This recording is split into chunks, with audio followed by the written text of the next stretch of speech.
24/7 news TV. ఇప్పుడు ఎక్కడ చూసినా ఒకటే చర్చ. భారత్ పాకిస్తాన్ మధ్య యుద్ధం జరుగుతుందా? ఈ రోజు మనతో పాటు ఉన్నారు ప్రముఖ జ్యోతిష్య శాస్త్ర నిపుణులు చంద్రశేఖర్ శర్మ గారు ఉన్నారు. ఆయనతో మాట్లాడదాం. గురువు గారు నమస్తే.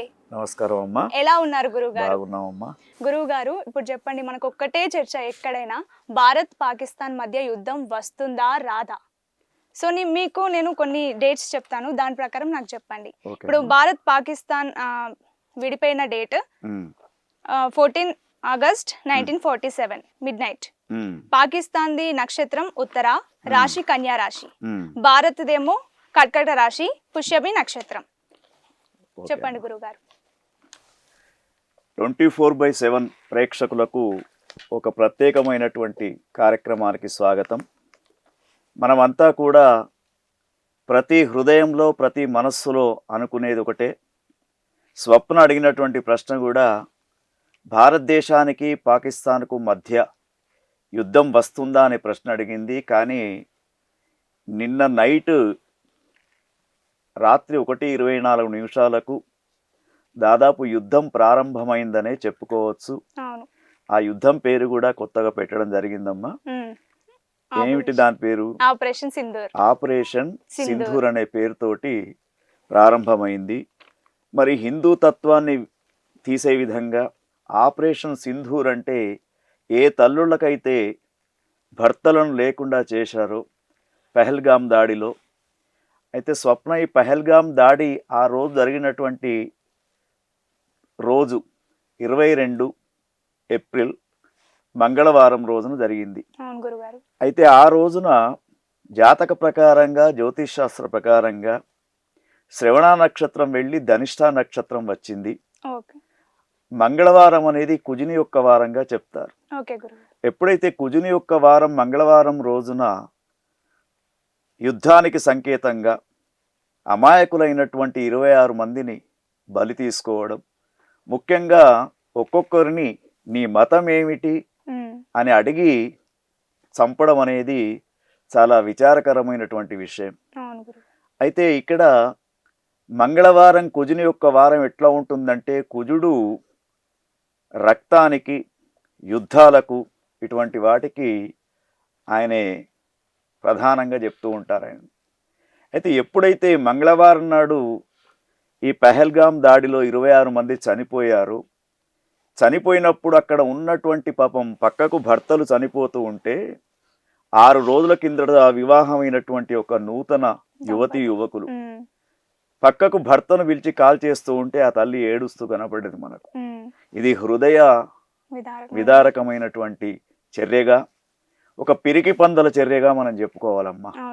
ఎందుకంటే ఇప్పుడు ఇక్కడ ఏదైతే మన దేశం ఉందో, మన ప్రక్క దేశం, ఈ పాకిస్తాన్ దేశం అనేది ముఖ్యంగా మత ఛాందసంతో ఉంది వాళ్ళు. అయితే వీళ్ళు ఆ రోజు చేసినటువంటి దానికి చూడమ్మా, మళ్ళా అదే మంగళవారం నిన్నటి రోజున రాత్రి మన వైపున కూడా యుద్ధం ప్రారంభం చేసినట్టు నిన్నటి నుండే మనము ముఖ్యమైనటువంటి పట్టణాలలో ప్రాక్టీస్గా చేస్తూ ఉన్నారు అన్ని. ఇప్పుడు ఈ రోజు కూడా మనకు హైదరాబాద్ నగరంలో డ్రిల్స్ అనేది చేస్తూ ఉన్నారు. అంటే ఏ విధంగా శత్రుముఖం మన పైన దాడి చేసినప్పుడు మనం ఎట్లా రక్షించబడాలనేది కూడా మనం చూస్తూ ఉన్నాం. అయితే ఇక్కడ ఇప్పుడు మీరు చెప్పిన దాని ప్రకారంగా స్వప్న, పాకిస్తాన్ ఏంటమ్మా నక్షత్రం? పాకిస్తాన్ ది కన్యా రాశి, నక్షత్రం ఉత్తర. అయితే ఒకటి, అసలు మన హిందుత్వం అంటేనే వ్యతిరేకించే వాళ్లకు జ్యోతిష్ శాస్త్ర పరంగా ఎట్లా ఉంటుందని మీరు అడగవచ్చు. కానీ మన భారతదేశంలో ఉన్నటువంటి ముస్లింలు కూడా మన పంచాంగ శాస్త్రాన్ని ఆధారంగా చేసుకుంటారు. కాబట్టి ఇప్పుడు కన్యా రాశిలో చూసినప్పుడు పాకిస్తాన్ యొక్క జాతకం, అంటే వాళ్ళ పాకిస్తాన్ అనే పేరుతో జాతకాన్ని చూసినప్పుడు ఈ 15వ తారీఖు దాకానే వాళ్లకు గురుబలం ఉంది. తర్వాత 14వ తారీఖు రాత్రే గురుబలం పోతూ ఉంది. గురువు బలం అనేది తక్కువ అవడం. ఎప్పుడైతే గురుబలం తగ్గిపోతూ ఉంటుందో శక్తి సామర్థ్యాలు కూడా తగ్గుతూ ఉంటాయి.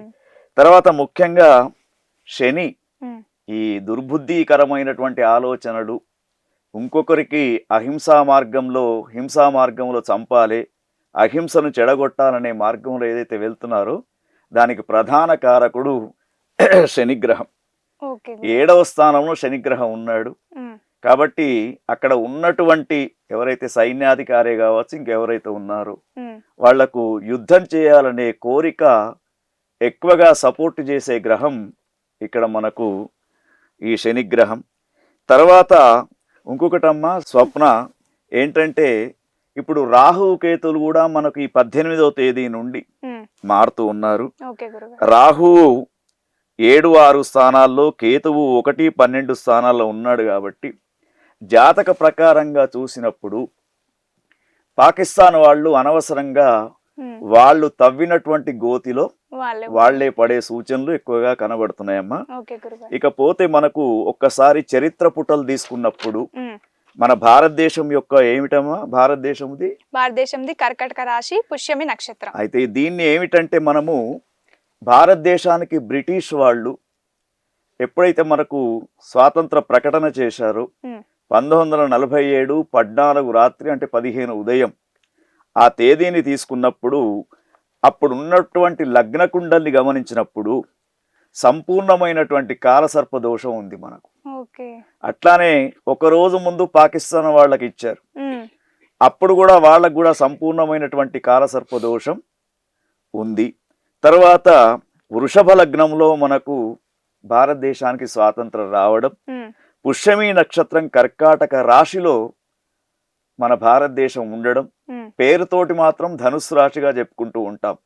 కానీ ఈ విధంగా చూసినప్పుడు మొదటి స్థానంలోనే రాహుగ్రహం ఉండడం, తర్వాత చివరి స్థానంలో కేతుగ్రహం ఉండడం, రాహు కేతువుల మధ్య 7 గ్రహాలు బంధించబడి ఉన్నాయి.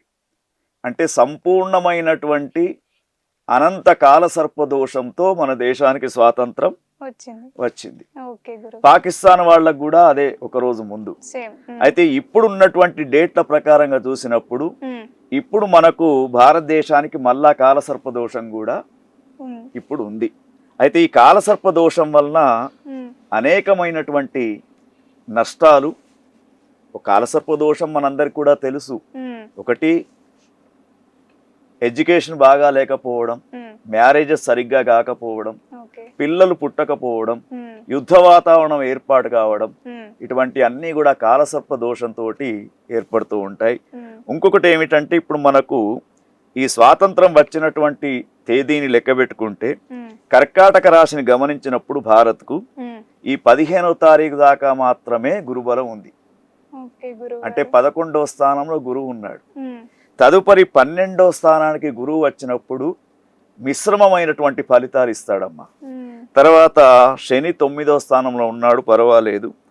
రాహు కేతువులు 9, 8, 3 రాహు 3, 2 ప్లేసులలో వస్తున్నారు. కాబట్టి ఈ 15వ తారీఖు లోపుగా తర్వాత మన భారతదేశం యొక్క ప్రధానమంత్రి అయినటువంటి మోడీ గారి జాతకం కూడా మనం ఇద్దరు కూడా చెప్పుకున్నామమ్మా మన ఛానల్లో.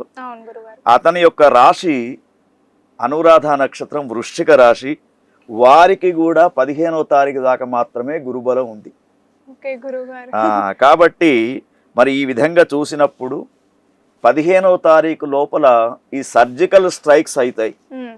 ఖచ్చితంగా పాకిస్తాన్లో ఎవరైతే ఉన్నారో వారిపైన సర్జికల్ స్ట్రైక్ చేస్తారు. కానీ యుద్ధం అనేది దాదాపు రాకపోవచ్చు. 15వ తారీఖు లోపల చర్చలైతే మాత్రం యుద్ధం రాదు అని చెప్పవచ్చు. ఇంకొకటి కూడా ఉందమ్మా, మనకు షడ్గ్రహ కూటమి మీనరాశిలో ఎప్పుడైతే శని సంచారం జరిగిందో మనకు ఫలితంలో కూడా చెప్పాడు, ఎప్పుడైతే శని సంచారం మీనరాశిలో జరుగుతూ ఉంటుందో 3 మాసాల దాకా యుద్ధ భయం అనేది దేశానికి ఉంది. సో దాన్ని బట్టి చూస్తే మాత్రం ఇప్పుడు మనకి ఇక్కడ ఉన్నటువంటి పరిస్థితులలో యుద్ధము వచ్చే అవకాశాలు కూడా అంటే 50-50% మనం చెప్పుకోవడానికి అవకాశం ఉంది. అయితే ఈ షడ్గ్రహ కూటమితో పాటు కుజస్థానం అనేది సరిగ్గా లేదు. ఇంకోటి మన స్వప్న, ఎప్పుడు కూడా ప్రతి సంవత్సరం కూడా మనకు గురువు ఒకే రాశిలో ఉంటాడు. ఓకే గురుగారు. కానీ ఇప్పుడు గురువు రాశి త్రయంలో తిరుగుతూ ఉన్నాడు, అంటే మారుతూ ఉన్నాడు. ఓకే ఈ గురుగారు. గురువు మారడం అనేది కూడా మంచి విషయం కాదు. కాదు. అయితే ఈ గురువు మారడం ఎట్లా? ఇప్పుడు ఈ 14వ తేదీ దాకా వృషభ రాశిలో ఉంటాడు. పుష్కరాలు ప్రారంభమయ్యే రోజున మిథున రాశిలోకి వస్తాడు. మళ్ళా అక్టోబరు నెలలో మళ్ళా కర్కాటక రాశికి వస్తూ ఉంటాడు. ఈ విధంగా ఎప్పుడైతే గురువు మారుతూ ఉంటాడో అప్పుడు గురువు మార్పుతోటి కూడా కొన్ని సంఘటనలు ఏర్పడుతూ ఉంటాయి. ఇదంతా కూడా జ్యోతిష్యపరమైనటువంటి విషయాలు తీసుకున్నప్పుడు మనకు కనబడుతూ ఉన్నాయి. ఎందుకంటే ఇక్కడ మనకు క్లియర్గా చెప్పారమ్మా, ఎప్పుడైతే మీనరాశి యందు శనిగ్రహ సంచారం చేసినప్పుడు అది ఎట్లా ఉంటుంది అంటే చెప్తూ ఉన్నాడు, దాదాపుగా మీనమందు శని ఉన్నప్పుడు పెను వాయువులతో కూడుకున్నటువంటి భూకంపాలు చూస్తూ ఉన్నాం. ఆల్రెడీ మనకు భూకంపాలు వస్తూ ఉన్నాయి. తర్వాత రాజుల యొక్క నాశనం, తర్వాత యుద్ధ భేరి అనేది కలుగుతూ ఉందని చెప్పేసి, శని ఉదయం ఏదైతే రాశిలో ప్రవేశించాడో మీనమందు శని ఉదయం రాశిలో ప్రవేశించడంతో కరువు కూడా వచ్చే సూచనలు మనకు కనబడుతూ ఉన్నాయి. తర్వాత శని యొక్క ఏదైతే ఉందో అతని యొక్క అంటే రావడం అనేది మీనరాశిలో ప్రవేశించడం అనేది ముఖ్యంగా రాజులకు యుద్ధము దుర్భిక్షము ఇవి రెండు ఏర్పడే అవకాశం మనకు కనబడుతూ ఉంది. తర్వాత ఈ సంవత్సరం ఉన్నంత షడ్గ్రహ కూటమి, పంచగ్రహ కూటమి, చాతుగ్రహ కూటమి అనేది ఏర్పడుతూ ఉంది. ఇట్లా గ్రహాల యొక్క కలయికతోటి కూడా మనకు కొంత భారతదేశానికి అయితే ఒకటమ్మా, మనమంతా కోరుకునేది ఒకటే. ఇప్పుడు ఎవరం కూడా యుద్ధం కావాలని కోరుకోవడం లేదు. ఎందుకంటే స్వప్న యుద్ధం వస్తే చాలా భయంకరమైనటువంటి పరిస్థితులను మనం ఎదుర్కోవాలి. ఎందుకంటే యుద్ధం వచ్చిందనుకోండి, వాళ్ళు టార్గెట్గా కొన్ని నగరాలపైనే దృష్టి ఉంది వాళ్ళది. దాంట్లో మన హైదరాబాద్ నగరం మొదటి స్థానంలో ఉంది. అంటే మరి యుద్ధ భేరీ ప్రకారం చూసినప్పుడు మన దగ్గర ఉన్నటువంటి విమానాలే కావచ్చు, రాడార్సే కావచ్చు, తర్వాత మన దగ్గర ఉన్నటువంటి సైనిక శక్తే కావచ్చు, త్రివిధ బలాలు, వాటిని చూస్తే మాత్రం మన దగ్గర ఎక్కువనే ఉంది. కానీ కొంత అణుబాంబుల పరిస్థితి చూస్తే మాత్రం కొద్దిగా వాళ్ళు అణుబాంబుల యొక్క పరిస్థితి ఎక్కువగా కనబడుతూ ఉంది. కాబట్టి ఒక అణుబాంబు ఒక ప్రాంతంలో వేస్తే కొన్ని లక్షల మంది మృతి చెందుతారు. తర్వాత కొన్ని సంవత్సరాల దాకా దాని యొక్క గాలితోటి అనేకమైనటువంటి రోగాలు వస్తూ ఉంటాయి, వృక్షజాతి నశిస్తూ ఉంటుంది, పశుపక్షాదులు మొత్తానికే ఉండవు. కాబట్టి మనం అంతా కూడా ఒకటే కోరుకోవాలమ్మా, ఈ యొక్క యుద్ధం అనేది రాకుండా ఉండడానికి, మరి శత్రు సంహారం చేయడానికి నృసింహస్వామి చాలా పవర్ఫుల్ దేవుడు. ఇప్పుడు ఈ 11వ తేదీ లక్ష్మీ నరసింహస్వామి జయంతి. కాబట్టి మనమంతా మన వీక్షకులకు ఒక మనవి చేద్దాం, ప్రతివారు లక్ష్మీ నరసింహుని యొక్క ఆరాధన చెయ్యండి. తర్వాత ఇప్పుడు వస్తున్నటువంటి హనుమాన్ జయంతి ఉంది 22వ తేదీ. ఎత్ర ఎత్ర రఘునాథ కీర్తనం తత్ర తత్ర కృత మస్తకాంజలిం బాష్పవారి పరిపూర్ణలోచనం మారుతీం నమత రాక్షసాంతకం. ప్రతి ఒక్కళ్ళు కూడా రామ రామ అంటూ ఉంటే ఆంజనేయ స్వామి ఆ యొక్క లంక పైన దాడి చేసినట్టు అతడే వెళ్ళి మన దేశాన్ని రక్షిస్తాడు. కాబట్టి ప్రతి ఒక్కరికి మనం ఇచ్చే సూచనలు, ఎందుకంటే ఒకవేళ యుద్ధమే జరిగింది అనుకోండి, ఆర్థికంగా ఒక 10 సంవత్సరాలు వెనుకపోతామమ్మా. తర్వాత కలియుగం, ఇప్పుడు చాలా మంది అంటారు కలియుగం అంతమైపోతున్నది కావచ్చు అంటారు. కలియుగం అంతం కాదు, కానీ జాతులు అంతమైపోతూ ఉంటాయి. కాబట్టి మనమంతా కోరుకునేది ఆ భగవంతుణ్ణి. మరి సృష్టి స్థితి లయకారులు ఎవరు? లయం చేసేవాడు ఎవరమ్మా? శివుడు. కాబట్టి ఆ శివుణ్ణి ఆరాధన చేయాలి. శివునికి అభిషేకాది కార్యక్రమాలు, హోమాది కార్యక్రమాలు ప్రభుత్వం వాళ్ళు కూడా చేయించాలని మనం కోరుకుందాం. ఎందుకంటే దేశం బాగా ఉంటే ప్రజలు బాగా ఉంటారు. అవును. ప్రజలు బాగా ఉంటే మనమంతా కూడా రక్షించబడుతూ ఉంటాం. ఉమ్, మరి అభివృద్ధి చెందినటువంటి దేశంగా మన భారతదేశానికి మంచి పేరు. ఉమ్, కానీ ఈ సమయంలో ఈ దుశ్చరకరమైనటువంటి సంఘటనలు మనకు రావడం, ఉమ్, ముఖ్యంగా అమాయకులైనటువంటి వారిని 26 మందిని పొట్టన పెట్టుకోవడం, అవును. ఇదంతా కూడా ఇది కలియుగం యొక్క లక్షణంగా చెప్పవచ్చు. ఉమ్, తర్వాత స్వప్న ఒకటే మనం కోరుకునేది, ఆ లయకారుడైనటువంటి స్వామిని, అంటే మరణం అనేది ఎప్పటికైనా తప్పదు, తప్పదు. కానీ ఈ విధంగా చనిపోవడం మాత్రం చాలా శోచనీయం. మన ఛానల్ పక్షాన ఆ గతించినటువంటి వారికి మనం బాధను వ్యక్తం చేద్దాం. తర్వాత ఒకటే, యుద్ధం రాకుండా మనం అంతా కూడా యాదేవి సర్వభూతేషు శాంతి రూపేణ సంస్థిత నమస్తస్యై నమస్తస్యై నమస్తస్యై నమో నమః అని చెప్పేసి త్ర్యంబకమిజామహే సుగంధిం పుష్టివర్ధనం ఉర్వారుకమివ బంధనాన్ మృత్యోర్ముక్షేమామృతాతు. మా భారతదేశంలో ఉన్నటువంటి ప్రజలకు, హిందూ మతాన్ని పాటించే ఎవ్వరికి కూడా అపమృత్యు దోషం రాకుండా కాపాడవయ్యా శివుడా అని చెప్పేసి అతని ప్రార్థన చేద్దామమ్మా. ఓకే గురుగారు, ధన్యవాదాలు గురుగారు. నమస్కారం అమ్మా.